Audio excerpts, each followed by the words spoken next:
Porque solo con propuestas al Perú no lo para nadie.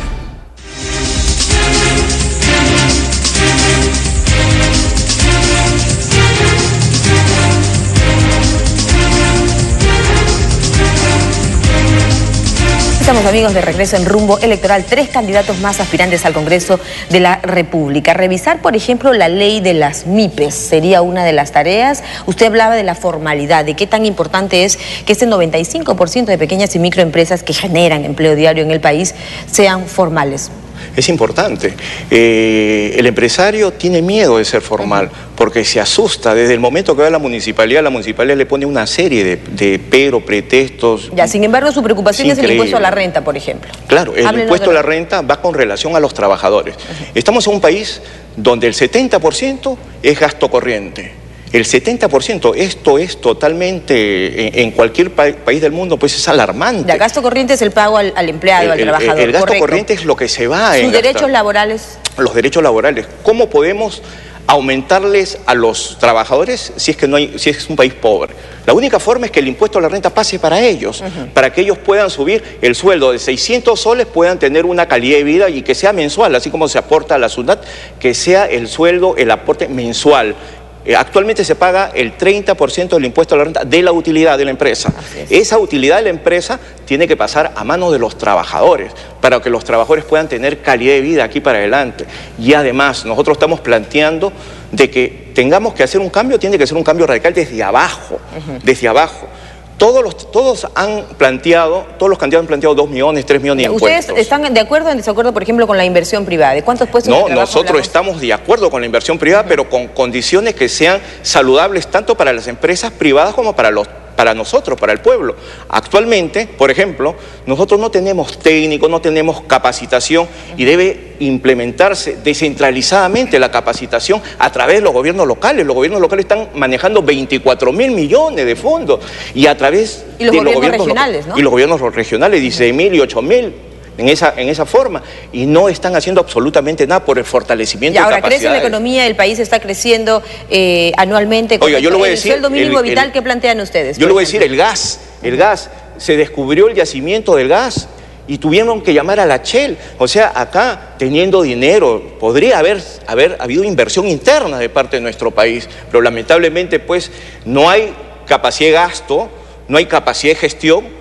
Y pues yo creo que un gobierno del doctor José Antonio Ñeque Lapuente tendríamos que declarar en austeridad el sector público, en austeridad el gasto público que parece que no se está manejando bien. Tendríamos que dirigirnos pues a crear políticas, pero el Perú es un país heterogéneo, tiene 3 regiones naturales, costa, sierra y selva. Acá se hacen las políticas públicas para los 3 niveles. Y está mal, se tiene que hacer una política pública para la costa, una política pública para la sierra y una política pública para la selva. Muy bien, el tiempo nos ha ganado en este caso, muchas gracias. Las propuestas de Julio Muñoz del partido Fonavista. Es el turno del señor Juan Cheput de Perú Posible. El Banco de la Esperanza, ¿está destinado únicamente a la MIPE? Entendemos que no. Si nos pudieran explicar un poquito más de esto y a partir de las plataformas que usted mencionaba en materias de ejes de desarrollo. En el Perú hay una gran población joven que tiene una serie de emprendimientos, es decir, quiere iniciar un negocio y para eso necesita financiamiento. El costo de la banca, sea privada o pública, sí, pero los intereses son muy altos, ¿no? Son muy altos y por eso se necesita un banco, como el Banco Grameen, que hizo Muhammad Yunus, que empiece a financiar a aquellos jóvenes que tienen alguna idea que quieren poner en ejecución. Pero como ¿Usted decía, ofrece que esta tasa de interés va a ser menos bueno, que la banca privada? La tasa tiene que ser competitiva, porque de lo contrario no va a poder empezar ningún tipo de emprendimiento, que es lo que hace que hoy día una gran cantidad de MIPES estén en el mundo de la informalidad. Porque si se formalizan y quieren tener acceso al crédito, este crédito es muy caro y eso los obliga a permanecer en la economía subterránea. Ahora, no es posible que un país se vuelva desarrollado y que tenga una mayor capacidad de generación de empleo sin la inversión privada. La inversión privada es fundamental y nosotros podemos dar algunos ejemplos. Gracias a la ley de incentivos en el agro, que se dio en la década de los 90, hoy en día hay pleno empleo en algunas regiones del Perú. Por ejemplo, en Ica no hay brazos libres para trabajar, o sea, todo el mundo está trabajando. Lo mismo tenemos en zonas de Lambayeque, Chongoyape, en los cuales la cantidad de trabajo que genera la agroexportación ha hecho de que empiece a migrar gente de Cajamarca para ocupar esos espacios que se están generando, esos empleos que se están generando. ¿Eso a qué nos lleva? De que es posible dar leyes específicas que permitan de que se incorpore a la población formal, al empleo formal, una gran cantidad de personas. ¿De qué hablamos con empleo formal? ¿Qué le preocupa a usted en el caso de empleo formal? Bueno, en estos momentos hay una gran cantidad de jóvenes en el Perú que tienen trabajo, pero que están viviendo en el mundo de la informalidad y no están cotizando ni para pensión ni para la salud. Hoy día pueden trabajar en un casino, en una tienda, etcétera, etcétera, inclusive en un medio de comunicación, y no están cotizando ni para pensiones ni para la salud. Yo les planteaba, señor Cheput, usted que representa a Perú Posible, que ya han tenido la oportunidad de gobernar el Perú, por ejemplo, se habla de la expansión o del crecimiento de nuestra economía. ¿Cómo queda el sueldo mínimo vital, por ejemplo? Bueno, el sueldo mínimo vital tiene que trabajarse en el ámbito del Consejo Nacional del Trabajo. Nosotros aumentamos el sueldo mínimo en 3 oportunidades y el Consejo Nacional del Trabajo hizo que a partir de una discusión entre los 3 componentes del mundo laboral, es decir, empleadores, los trabajadores y el gobierno, se pusieran de acuerdo para darle sostenibilidad a ese tipo de aumentos. Hoy en día se ha dejado un poco a las leyes del mercado y eso no puede ser así, ¿no? Se necesita desde el Estado un impulso para que de esa manera se pueda darle un piso a los trabajadores, no solamente en materia de salario mínimo, sino también de pensión mínima. Por eso he hablado yo de que la informalidad es algo que se tiene que combatir, pues de lo contrario seguiríamos viviendo en un ambiente subdesarrollado. Con muchas MIPES, creciendo en el caso de la MIPE. Muchas gracias, señor Juan Cheput, de Perú Posible. Es el turno del señor David Torres Barreto, de Adelante, quien se manifestó a favor de trabajar por un trabajo decente, valga la redundancia. ¿Qué significa trabajo decente y por qué usted, o a través de qué ley, trabajaría desde el Congreso en esta materia? Sí, como le explicaba, hay dos focos que hay que hacer. Es la formalización para el trabajo decente y la creación de empleo, ¿no?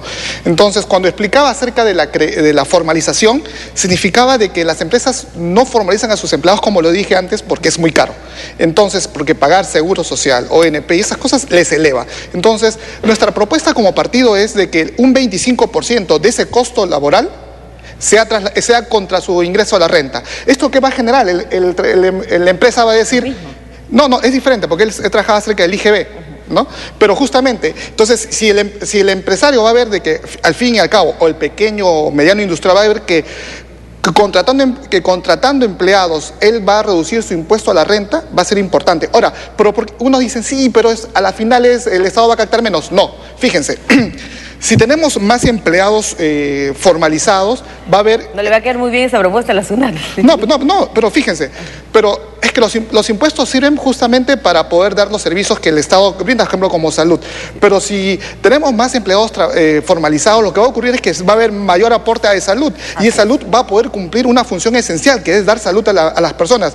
No es posible que en esos momentos las personas no tengan derecho a las prestaciones de salud simplemente porque su empleador no lo quiere hacer. Ahora, pero yo quiero pasar al tema justamente de la creación de empleo. Juan hablaba de un tema muy importante, ¿no? De que formalizarse en este país es tediosísimo. Yo cuando estaba haciendo una maestría en el estado de Utah, parte de una tarea fue en Estados Unidos que armáramos una empresa. ¿Sabe qué tiempo me duró a mí armar una empresa? 30 minutos. 30 minutos. Y después que machuqué el botón con ese software, el aviso se fue como para la SUNAT allá, para la Oficina de Empleos y para la ciudad. Y cuando fuimos a la ciudad solamente para ver cómo estaba la empresa, entendimos el código que nos habían dado y la empresa ya tenía, y la ciudad tenía todo. Fíjese, en el Perú, para crear una empresa o formalizar una empresa, demoramos 30 días entre abogados, ¿el registro notarios unificado no ayuda en ese caso? Ayudaría, pero en este una momento... de las propuestas por la que usted trabajaría, por supuesto, así es. El registro unificado para la formación de empresas en el Perú. Así es. Entonces sería formalizar las empresas, quitar las barreras administrativas y las taras burocráticas para poder formalizar a la empresa, y finalmente una propuesta que sí, con la que queremos propugnar como Adelante para la creación de empleo, es a través de las manzanas tecnológicas. ¿De qué se trata? Brevemente, ¿qué tiempo le Bueno, las manzanas tecnológicas es una idea muy innovadora. Significa justamente que en cada barrio, que en cada manzana, en cada ciudad, podamos tener centros justamente donde las personas tengan acceso a internet y tengan acceso a capacitación para que ellos... Ahora estamos en un mundo globalizado. Con las manzanas tecnológicas ellos van a tener acceso a los compradores o vendedores, y así como para exportar servicios. Muy bien, muchas gracias a nuestros invitados, al señor de Adelante, el señor David Torres Barreto. Les repito los nombres de quienes nos han acompañado el día de hoy en Rumbo Electoral: Julio Muñoz, del partido Fonavista del Perú; el señor Juan Cheput, de Perú Posible, estuvo con nosotros; y finalmente David Torres Barreto, de Adelante. Gracias por habernos acompañado. Una pausa y regresamos.